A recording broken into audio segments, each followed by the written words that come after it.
Gunfire tore through the thick jungle air as smoke curled around crumbling barricades. A soldier, covered in dirt and blood, dragged his unconscious commander through the chaos, every breath sharp with fear. Moments earlier, this same commander had spent months mocking and humiliating him, a black soldier treated like he didn't belong. Now, with enemy forces closing in, he was the only thing standing between life and death. Bullets whizzed past his head, and he could hear footsteps approaching fast. He knew he had one chance to act, and no one would ever see him the same way again. Before the gunfire and chaos, his life was already a battlefield. Private Marcus Hayes had joined the army hoping to serve his country, to prove himself as more than the stereotypes whispered behind his back. But inside the barracks, respect was hard to come by. His skin color made him a target long before he ever saw an enemy's face. Every day, Marcus endured subtle jabs and sharp words. His commander, Captain Reynolds, was the worst offender, quick to belittle him in front of the squad, slow to acknowledge his skill. Marcus trained harder than anyone, running drills until his legs trembled, memorizing maps until dawn, but recognition never came. To them, he was just another recruit, someone they could overlook. Life on base was cold and isolating. The metallic scent of oil and gunpowder clung to every hallway, and laughter from other soldiers felt distant, as if Marcus stood behind an invisible wall. Letters from home were his only comfort, brief notes from his mother reminding him of the values his family instilled: resilience, kindness, and faith that one day people would see his worth. What Marcus didn't know was that his chance to prove himself was coming. The squad was about to be deployed to one of the most dangerous regions of their tour, a jungle crawling with enemy fighters. And when chaos struck, the same man who demeaned him would be forced to rely on him for survival. The first days of deployment were grueling. The heat was suffocating, the air thick with humidity that clung to Marcus's skin like a second uniform. Every step through the dense jungle felt heavier than the last, his boots sinking into mud that smelled of decay and damp earth. The squad moved in tense silence, their rifles ready, their eyes scanning every shadow. But even out here, surrounded by danger, Marcus couldn't escape the sting of his commander's scorn. "Pick up the pace," Reynolds would bark, his voice dripping with disdain. When Marcus followed orders perfectly, there was no praise. When others made mistakes, Marcus was the one called out. It wasn't just orders. It was the way Reynolds looked at him, like he didn't belong. The other soldiers mirrored that energy, laughing at Marcus's expense or pretending he wasn't there. He became invisible until someone needed a scapegoat. At night, Marcus would lie awake under a blanket of stars, the sounds of crickets and distant gunfire filling the silence. He thought about home, about his mother's encouragement, and tried to remind himself why he was here, to serve his country, to prove his worth. But with every insult, every dismissive glare, doubt crept in. Then came the mission that would change everything. The squad was ordered to secure a small village rumored to harbor enemy fighters. The tension was palpable as they moved in, shadows darting between huts, whispers of movement in the tree line. Suddenly, gunfire erupted. Bullets tore through the air, splintering wood and sending soldiers scrambling for cover. Marcus hit the ground, heart pounding, scanning for threats. Explosions lit up the night sky, and the smell of burning fuel filled his lungs. He moved instinctively, dragging a wounded comrade behind cover as Reynolds barked orders. But even in the chaos, Marcus noticed the commander wasn't watching their flanks. Moments later, it happened.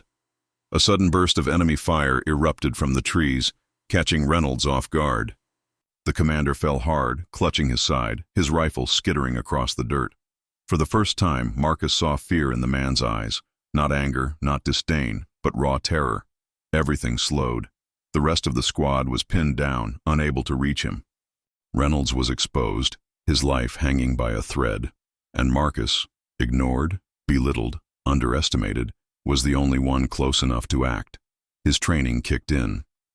He grabbed his weapon, breathing steady despite the chaos. Crawling through mud and smoke, he closed the distance as bullets whizzed past his head.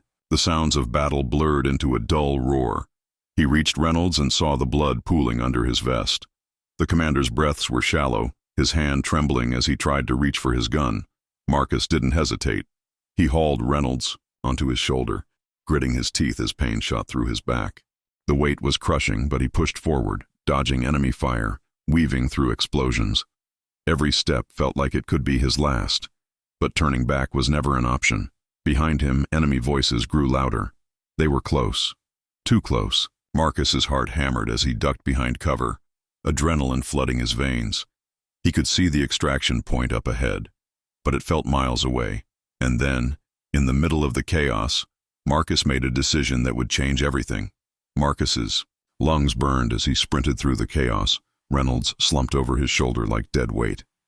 Bullets ripped through leaves and snapped branches overhead, the roar of gunfire blending with his pounding heartbeat.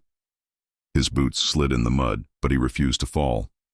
Every step forward was an act of defiance, not just against the enemy, but against every cruel word, every moment of humiliation he had endured. The extraction point was just ahead, but it felt impossibly far. A grenade exploded behind him, the shock wave slamming into his back and nearly knocking him to his knees. Pain surged through his body, but Marcus tightened his grip on Reynolds and kept moving. He could hear the commander groaning softly now, a stark reminder that the man who once doubted his worth now owed his life to him. He dove behind a shattered wall, pressing Reynolds down gently as he scanned the tree line. The enemy was closing in, their shadows moving like predators in the undergrowth.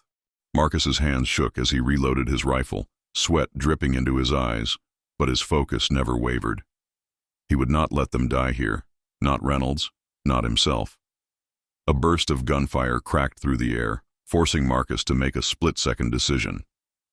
With no backup in sight, he laid down suppressive fire, the recoil jolting his arms as he shouted for Reynolds to stay awake. The commander's eyes fluttered open, fear replacing arrogance. For the first time, he looked at Marcus not as a subordinate, but as his only hope. Marcus charged forward, dragging Reynolds again, every muscle screaming in protest. The clearing was just a few feet away when an enemy soldier emerged from the trees, weapon raised. Marcus had only a heartbeat to act.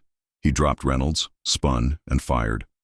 The world erupted in chaos as the enemy crumpled to the ground, and Marcus collapsed next to Reynolds, chest heaving.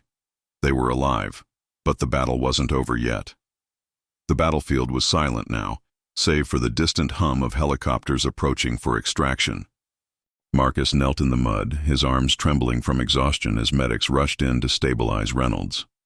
The commander's hand clutched Marcus's forearm, his lips parting as if to speak.